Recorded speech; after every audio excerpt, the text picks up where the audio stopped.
Bismillahirrahmanirrahim. Assalamualaikum warahmatullahi wabarakatuh. Hai sobat hebat masa surba, kembali lagi di channel MTS Surya Buana Malang di program Chips Cerita Inspirasi Pagi. Pada kesempatan kali ini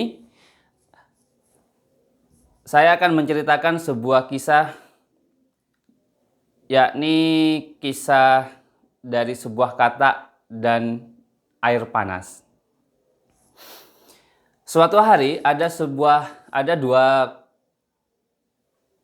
kata yang hidup di rawa dan diambil oleh seorang peneliti untuk dijadikan kelinci percobaan.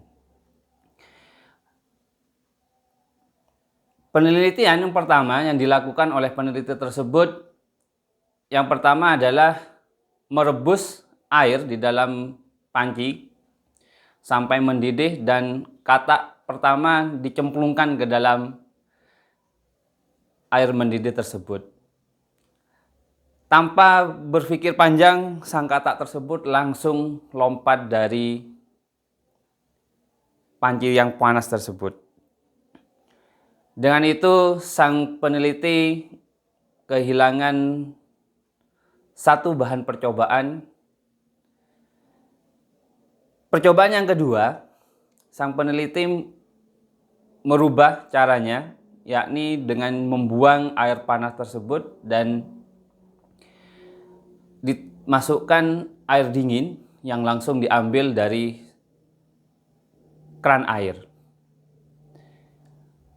Dan diletakkan air tersebut di atas kompor dengan keadaan kompornya masih mati. Selang berapa saat kata kedua dimasukkan ke dalam panci tersebut. Karena kata itu memang sifatnya senang kepada air, dimanapun tempatnya, meskipun di atas panci yang sudah siap untuk merebusnya, kata tersebut tetap masih enjoy, merasakan kenikmatan dan kesejukan di dalam panci tersebut. Tak lama kemudian sang peneliti mulai menyalakan kompornya. Dengan seketika suhu yang ada di dalam panci tersebut mulai panas. Nah, dari situ sang kata dengan memiliki kemampuan yang beradaptasi dengan baik, sang kata tersebut tetap beradaptasi di dalam panci tersebut sehingga dia masih tetap merasa enjoy berada di dalam panci tersebut. Sampai suhu sekian menit semakin panas, kata pun masih tetap merasa. Kata merasa bahwa dirinya masih bisa beradaptasi atau bisa bertahan dengan kondisi suhu yang ada di dalam panci tersebut. Semakin lama panci tersebut airnya semakin lama semakin mendidih dan kata mulai sadar bahwa dirinya harus segera pergi atau segera melompat dari panci tersebut.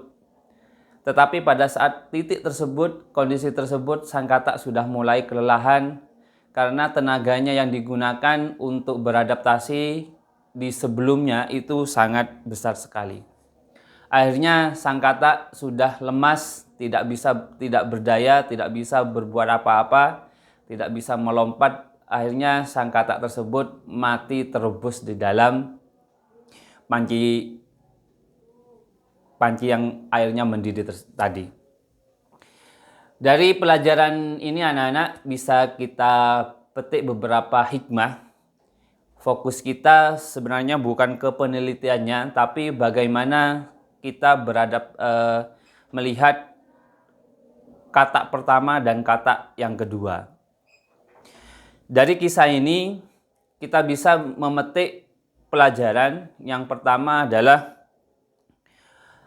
kita harus terus belajar dan selalu berinovasi.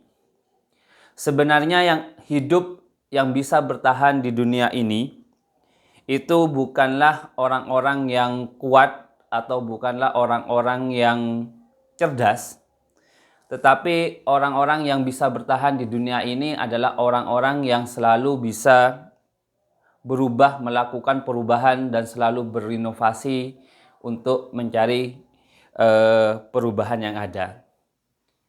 Jadi anak-anak harus selalu bisa berinovasi atau bisa selalu belajar untuk mencari titik di mana kalian bisa mencapai kesuksesan. Hal yang kedua, pelajaran yang kedua yang bisa kita ambil yakni adalah kita jangan sekali-kali sombong dengan kemampuan yang sudah kita miliki. Kata yang pertama tadi, pertama kali dicemplungkan itu langsung lompat karena merasa sudah tidak mampu atau merasa dia sudah waktunya saya harus keluar dari tempat tersebut.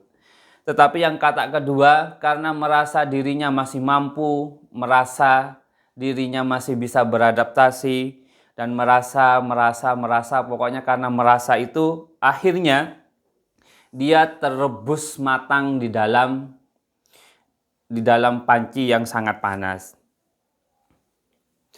Anak-anak juga demikian, pada saat kita berkelompok atau pada saat kita di dalam kelas, itu jangan sekali-kali merasa paling pintar di dalam kelas atau merasa paling hebat di dalam kelompok tersebut. Karena itu yang akan membunuh kalian.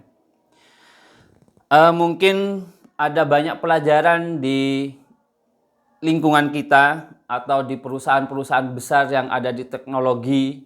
Salah satunya contoh mungkin seperti Nokia, ada BlackBerry. Itu terlindas, termakan dengan adanya munculnya Android.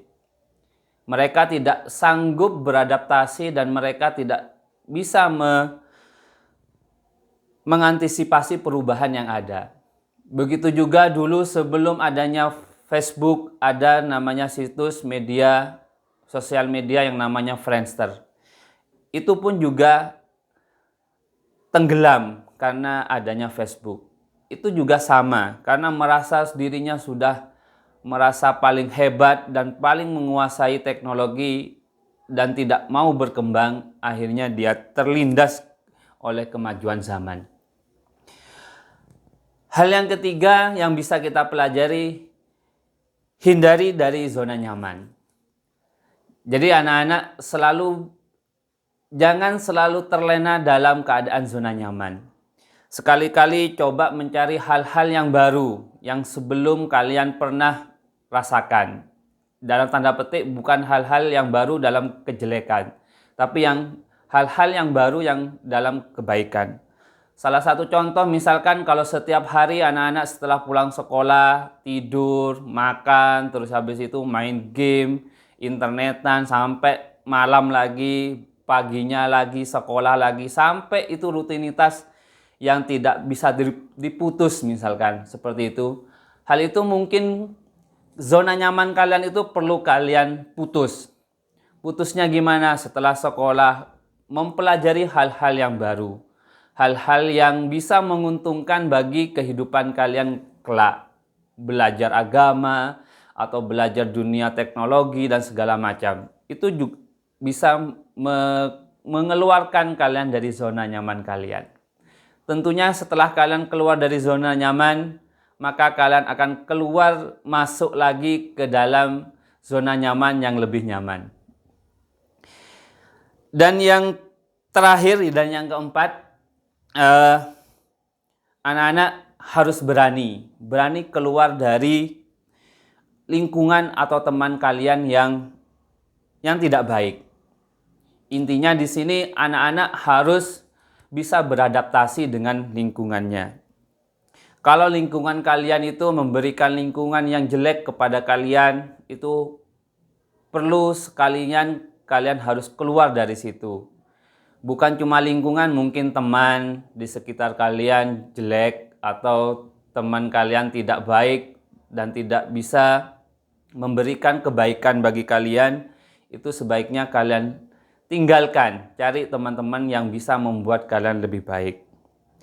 Mungkin banyak sekali yang sudah mengilustrasikan dan sering saya sampaikan juga sebuah kisah gitu ya, sebuah analogi atau contoh kalau kulit misalkan berteman dengan Al-Quran, dijadikan sampul, kulitnya disebut sampul Al-Quran, maka setiap dibaca Al-Quran tersebut, setiap selesai dibaca mesti Al-Quran itu dicium. Begitu juga dengan kulitnya, akhirnya juga dicium. Berbeda juga dengan kalau kulit bertemu atau berteman dengan sebuah kayu misalkan, dijadikan beduk atau dijadikan rabana dan yang lainnya.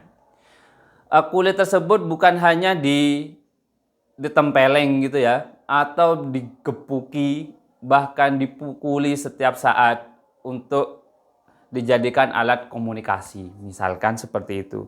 Begitu juga anak-anak, pintar-pintarlah dalam mencari sebuah teman yang memberikan kebaikan bagi kalian dan teman yang memberikan manfaat bagi hidup kalian. Mungkin itu yang bisa saya sampaikan pada cerita inspirasi pagi ini. Semoga anak-anak sekalian dan pemirsa channel YouTube MTS Surya Buana bisa memetik hikmah dan pelajaran yang berharga pada kisah yang sudah saya sampaikan tersebut. Kurang lebihnya mohon maaf. Billahi taufik wal hidayah. Assalamualaikum warahmatullahi wabarakatuh.